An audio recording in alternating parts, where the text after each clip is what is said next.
Hi guys, welcome for today's video. As promised, this is the first one of the coming series where I paint the photo of Claudia. So this video is going to be the first steps, like what surface to paint on, how to prime it, what steps to consider, and how to trace your outlines or how to bring your artwork onto your canvas. So enjoy! If you have any questions left on the topics covered in this video, please write them in the comment section and I will answer them in writing. So yeah, enjoy! So let's begin with the very first steps of what is to do when you start a painting. In general, the first question that you will have to ask yourself is on what surface you would like to paint on. Basically, you have a number of choices where to paint on. You can use the regular canvas in whatever size you like.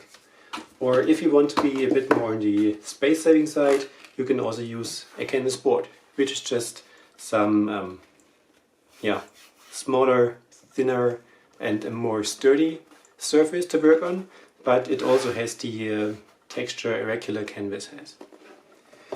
You can decide to work on an MDF board, like I am going to do with the painting of Claudia.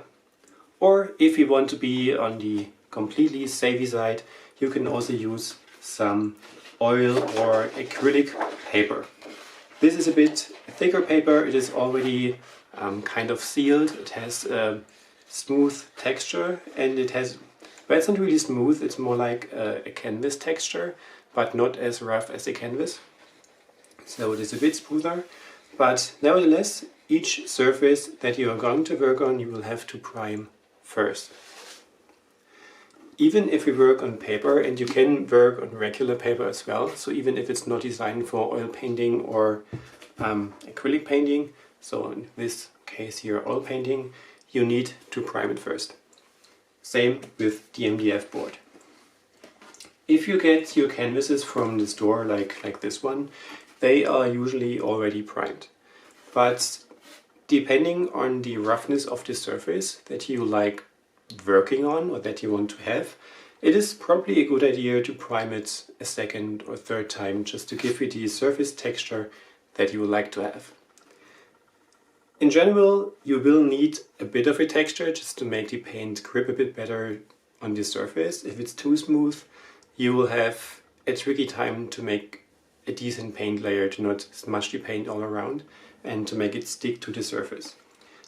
But if you have your layers of primer applied to a surface and you still have the feeling, okay, it's not as smooth as I would like it to have, or as you would like it to be, then you can just use some sandpaper and such a block here, apply it to it and just sand it down to the surface smoothness that you would like to have. To prime the surface, I would recommend using some gesso, which usually is white. It has a feeling like acrylic paint, so it's just a paint, a bit thicker perhaps, and it comes in different colors. So usually it is white or black, but you can color it with whatever color you would like to use. I will do this in a step to come, so I will just make the first layer of gesso on the board, apply it with a brush,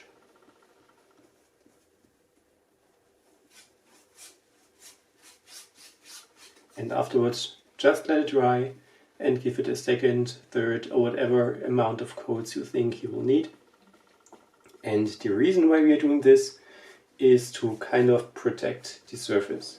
When you paint in oils, you don't want to have the oils soaked into your board or your fabric.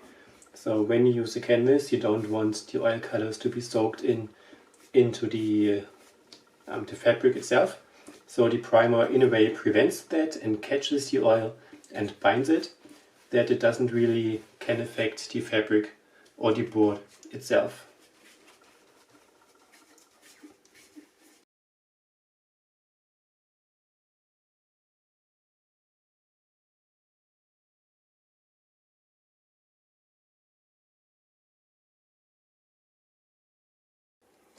And while you apply your primer, you can make the first decisions on how you want to paint in the end, on your surface. So if you want to have some more structure and texture on the canvas or on the board, you can make your brush strokes a bit rougher so that you can see the texture of the brush and have your brush marks.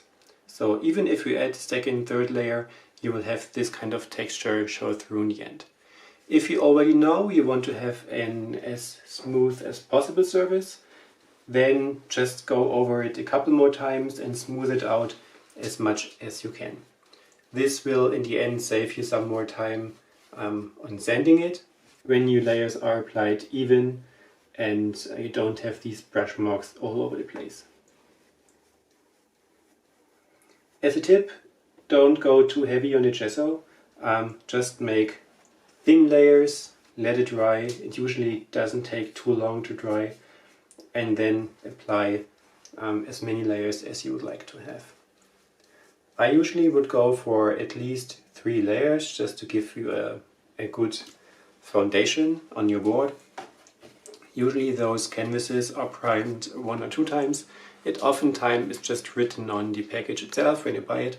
So yeah, when I use the boards I usually go for 3 or 4 coats.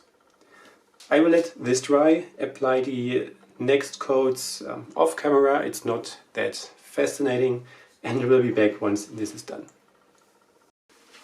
So back again. This now has 3 layers of gesso, and if you don't want to wait for each layer to dry, just use a hairdryer or something like that and speed up the process. I did just the same. And for the last layer that I'm going to add, I used the same gesso, but I added a bit of black acrylic paint into it, just to tone it down. You can also use whatever other color you like, but it should be a neutral one and a not too dark one. Now you might wonder why I'm going to add a colored layer in the end. This is based due to the fact that we are fooled by our perception, so our eyes are fooling us when it comes to the value of colors. So the same color looks a lot darker on a white background than it does on a toned background. And this is the entire reason why I'm going to darken the background a bit down. It is depending on your taste how dark you would like it to be, but I would recommend to not go too dark. So it should be a neutral gray, or burnt sienna is one of the most common colors to use for it. You just apply it as the gesso before and let it dry a last time.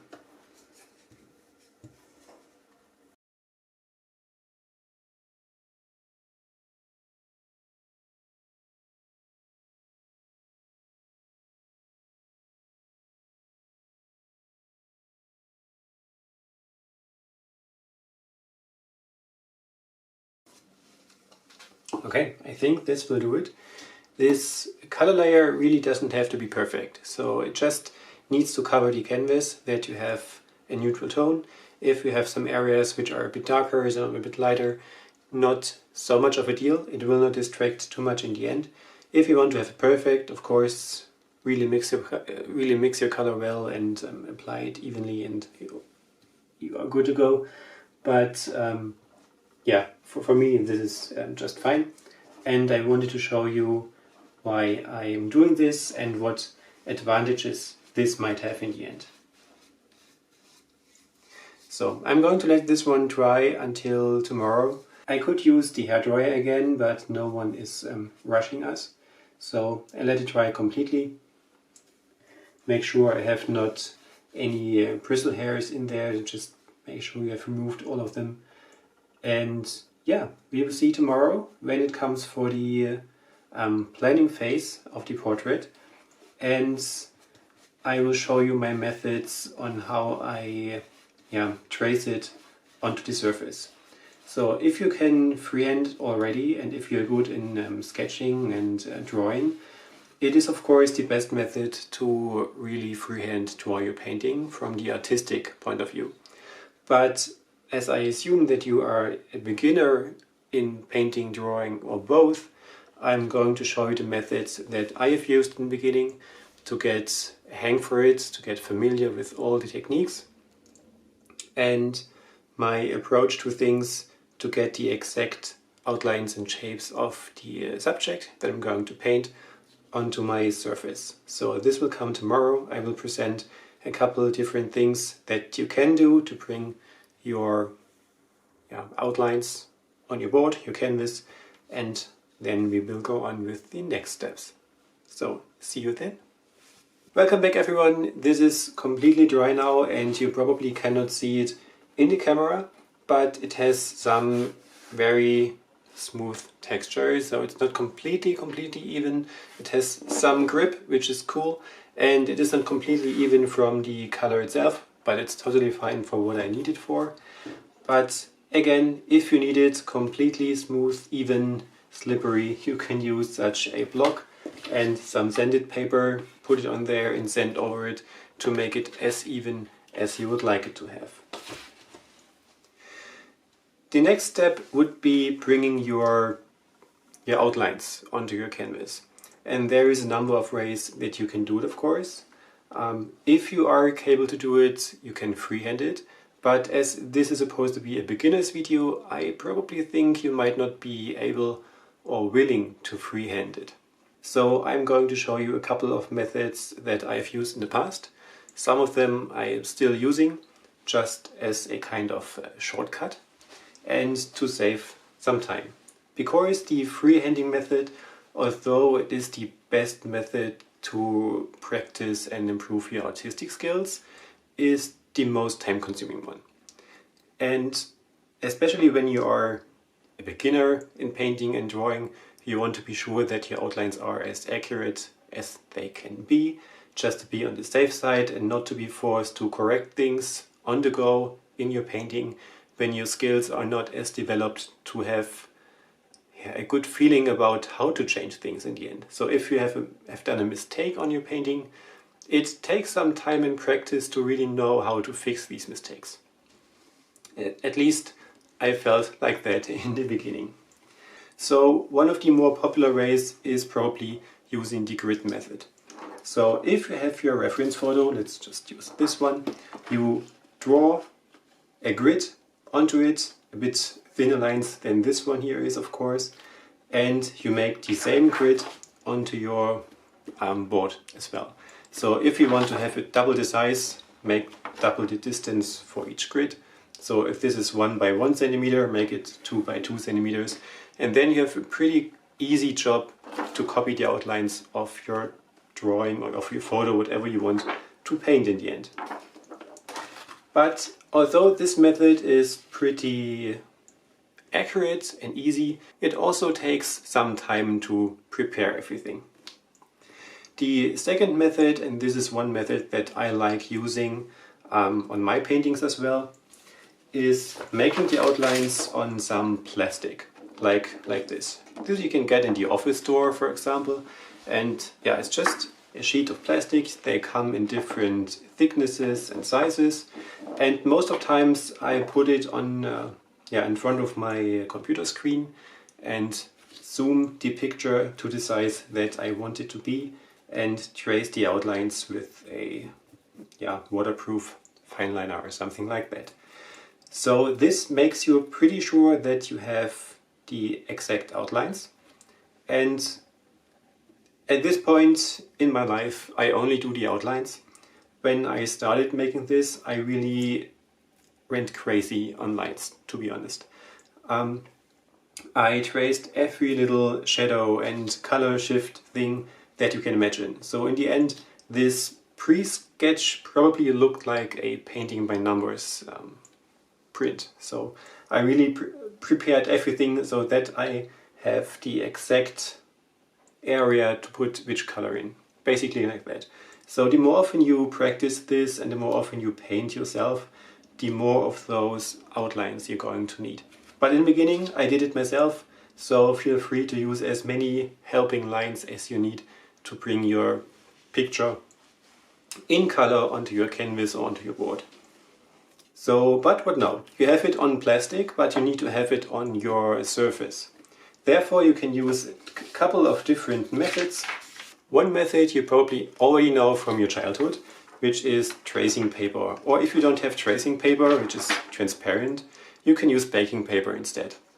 This is pretty simple by just putting it over your photo, and if you don't see the outlines as good, just put it against your window that the light can show through, and it makes it easier to trace things. And just go over the lines like that. Use a rather soft pencil for it, or charcoal, whatever you prefer. So trace the outlines onto your tracing paper, and then you of course have to flip it around. So if you don't want to paint it 2 times, then flip your original around, trace it, and then you have the original setup onto your canvas. The easy thing about it, you can just retrace it like that, or just put some white paper to make it more visible. Just go over it again, and you have it onto your surface. So the softer your pencil is, and the more pigment you have on your tracing paper, the easier you will see it on your surface. But even if it's not as visible, you can just go over it and retrace it and repaint it onto your surface. Another method that you can use is transfer paper, and those come in different sizes and colors as well. This one here is a set of 100 sheets. It comes with these stylo pins where you can trace over the outlines, and it pretty much works similar. I will show it with you with another color, which is also available in white or a darker blue, whatever you like the best. I use the darker blue here on this board to make it more visible. You can use just a pencil, something with a point, or these stylo pins here as well. Let's use one of those to show it better. Same thing, put it with the colored side onto your surface. Put whatever you want to trace over it and go over the lines with some pressure.